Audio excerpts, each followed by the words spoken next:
Hello everyone. Last video में मैंने आपको एक क्वेश्चन दिया था जो कि क्वेश्चन नंबर 10 है। देखो इसको हम किस तरह से सॉल्व करेंगे। यहाँ पर कहा गया है कि 3 से बड़ी लेकिन 8 से छोटी और ऐसे ही 4 से बड़ी लेकिन 10 से छोटी।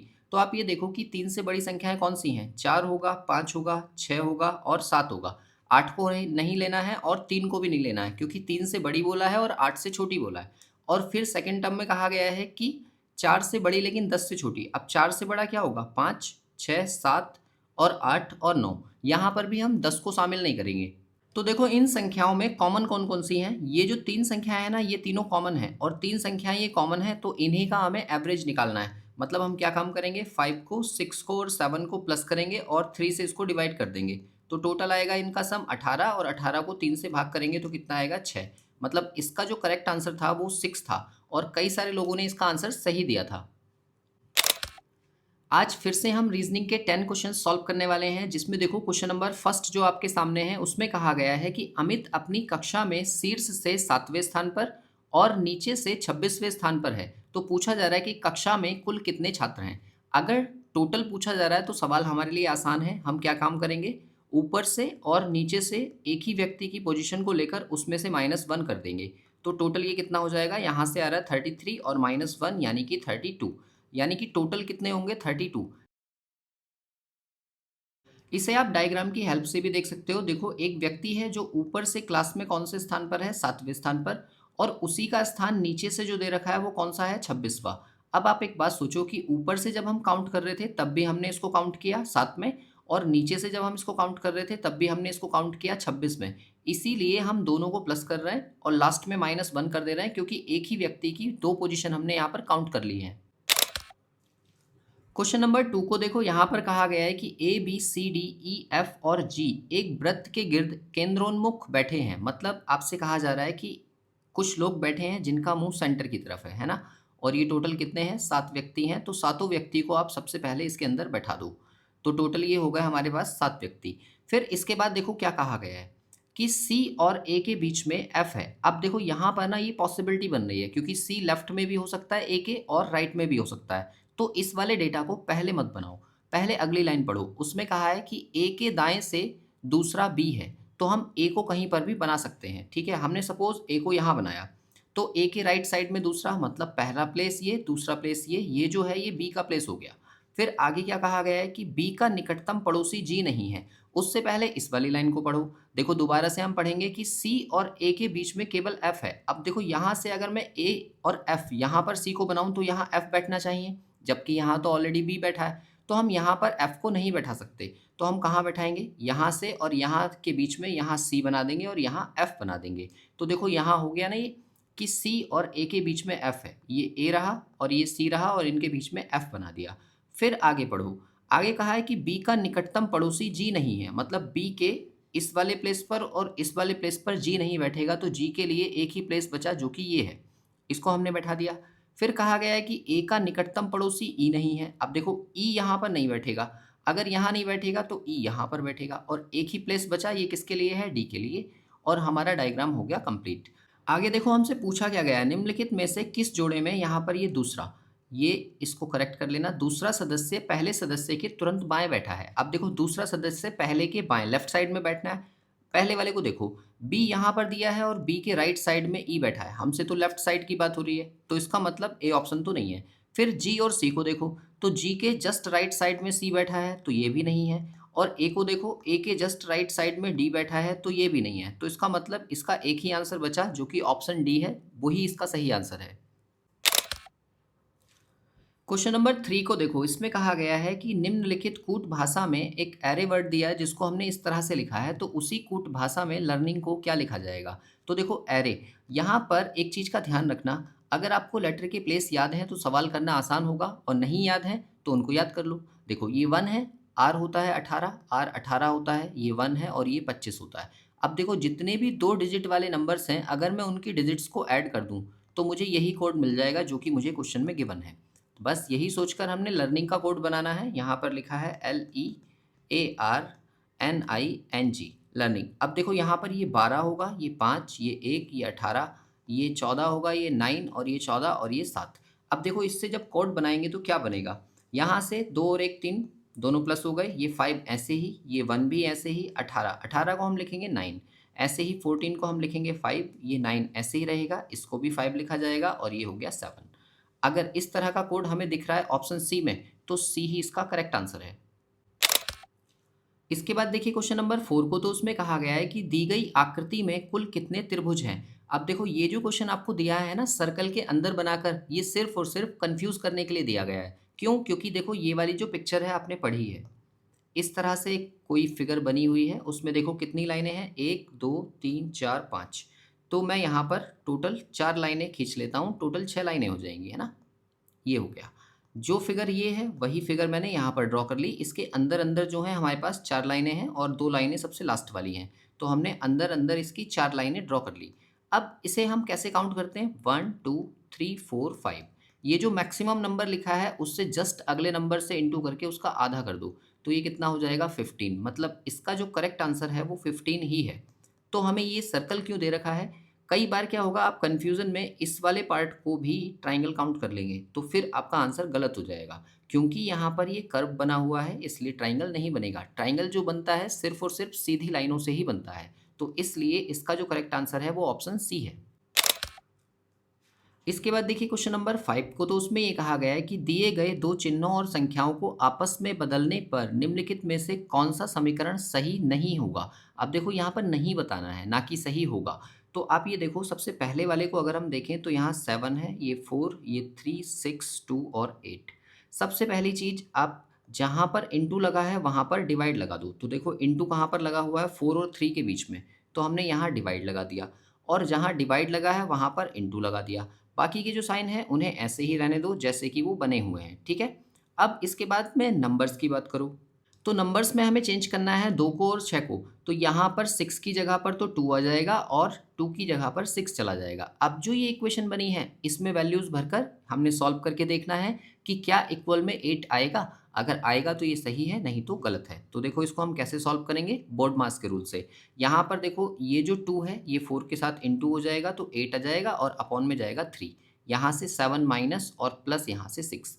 अब आप एक बात सोचो, इसे और इसे मैं प्लस कर दूं तो 7 और 6 13 हो जाएंगे और माइनस 8/5। कहीं से कहीं तक मैं इसको सॉल्व करूं तो सॉल्व करके मुझे 8 तो नहीं मिलेगा, इसका मतलब पहला वाला तो गलत है।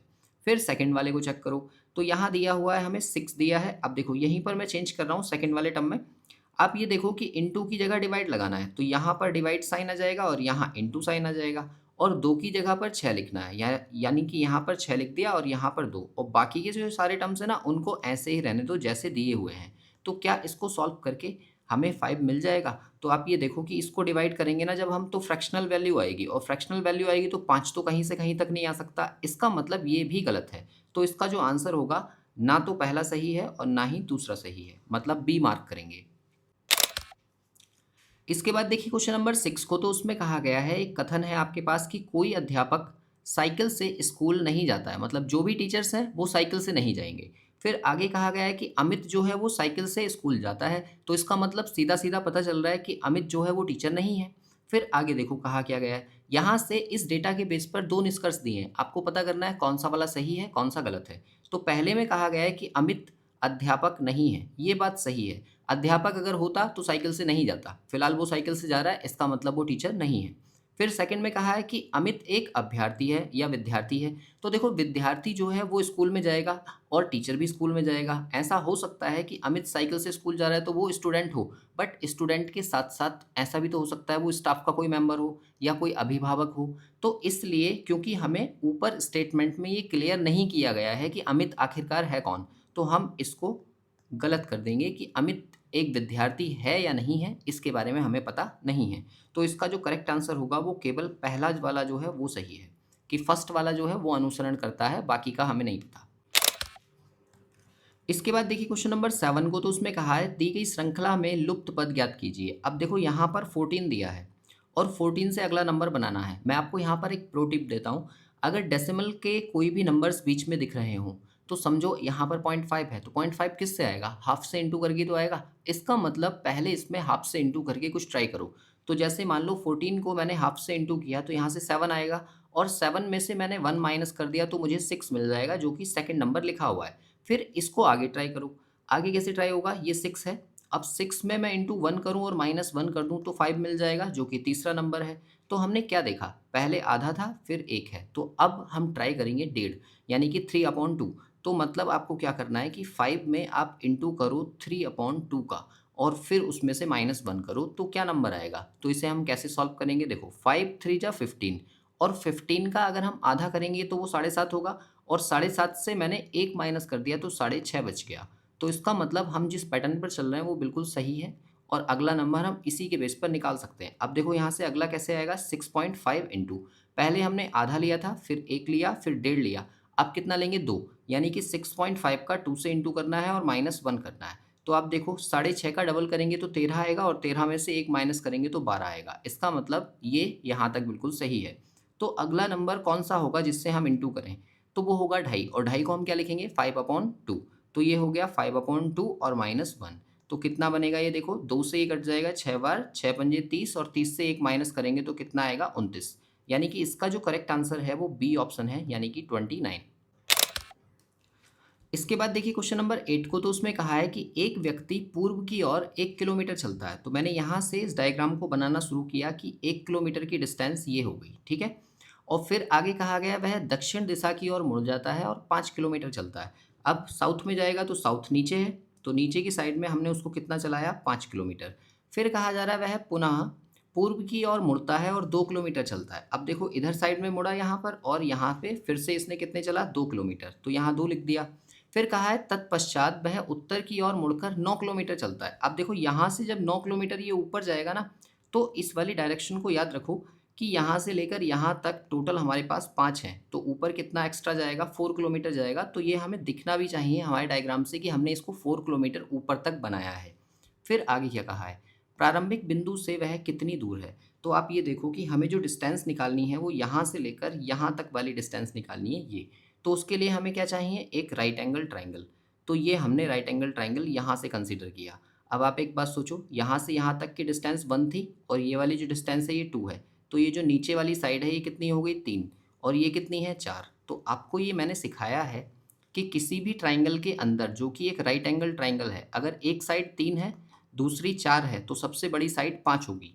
इसका मतलब ये कितना है 5 किलोमीटर। तो बी ऑप्शन जो है ना वो इसका करेक्ट आंसर है। या फिर आप इसे मैनुअली सॉल्व भी कर सकते हैं कि ये वाली जो साइड है ये 3 है मतलब 3 का स्क्वायर और प्लस ये वाली जो साइड है ये 4 है मतलब 4 का स्क्वायर और उसका स्क्वायर रूट। तो ये कितना बनेगा 3 3 जा 9 और प्लस 4 4 जा 16। तो ये टोटल प्लस होकर 25 हो जाएगा और इसका स्क्वायर रूट अगर हम लेंगे तो कितना मिलेगा हमें 5 किलोमीटर। तो बी ऑप्शन जो है वो इसका करेक्ट आंसर है। इसके बाद देखिए क्वेश्चन नंबर 9 को, तो उसमें कहा गया है कि एक आदमी ने एक महिला से कहा कि आपके भाई का बेटा मेरी पत्नी का भाई है। तो देखो हम इसे दो हिस्सों में बनाएंगे, कैसे, मेरी पत्नी का भाई, ये कौन व्यक्ति बोल रहा है, आदमी। तो हमने कहा पहले हम आदमी को बनाते हैं कि ये हमारे पास वो आदमी है और ये क्या काम कह रहा है कि मेरी पत्नी, तो इसकी वाइफ यानी कि ये लेडी, और उसका भाई यानी कि ये व्यक्ति, इस व्यक्ति के बारे में बात हो रही है। और महिला की तरफ से क्या संबंध है कि वो जो महिला है उस महिला का कहा है आपके भाई का बेटा, यानी कि इस महिला का जो भाई है और उसका जो बेटा है वो ये व्यक्ति है। और अब इन दोनों को जब हम मर्ज करेंगे आपस में तो ये जो व्यक्ति मैंने यहाँ पर बनाया है वही व्यक्ति ये है। तो इस व्यक्ति को हम ऐसे बनाए कि इसकी जो सिस्टर है वो ये लेडी है, तो इसको हमने यहाँ बना दिया और उसका हस्बैंड यानी कि प्लस करके ये जो व्यक्ति है ये वो आदमी है, ठीक है। तो इस वाले डायग्राम को मैंने इसमें मर्ज कर लिया और ये मेरा फाइनल डायग्राम तैयार हो गया। हमसे पूछा क्या है, महिला पुरुष की पत्नी से, अब देखो ये जो पुरुष है जो आदमी हमने बनाया है उसकी वाइफ ये है, तो इससे और इस महिला का क्या संबंध है। तो देखो ये जो है इसका भाई है और भाई का पिता, और पिता की जो भाई बहन होती है वो क्या लगती है, बुआ। यानी कि सी ऑप्शन जो है ना वो इस क्वेश्चन का करेक्ट आंसर है। और फाइनली क्वेश्चन नंबर 10 जो कि आपके लिए होमवर्क है, जल्दी से फटाफट इस क्वेश्चन का आंसर नीचे कमेंट कर दीजिए। यहाँ पर कहा गया है कि कुछ पौधे हरे हैं और सभी हरे जो हैं वो पेड़ हैं। तो आपको बताना है कि इन दोनों कॉन्क्लूजन में से कौन से कॉन्क्लूजन सही हैं, क्या दोनों गलत हैं या फिर दोनों सही हैं या फिर कोई सा एक सही है। आपको यहाँ पर वेन डायग्राम ड्रॉ नहीं करना है। मैंने ये चैप्टर आपको बहुत ही डिटेल में पढ़ाया है, अगर नहीं पढ़ा है तो डिस्क्रिप्शन चेक कर लेना, वहाँ पर वीडियो मिल जाएगा। और अगर पढ़ा है और आता है तो बिना डायग्राम बनाए इसका आंसर जल्दी से कमेंट कर दो नीचे कमेंट बॉक्स में। बाकी मिलते हैं नेक्स्ट वीडियो में अगले क्वेश्चंस के साथ।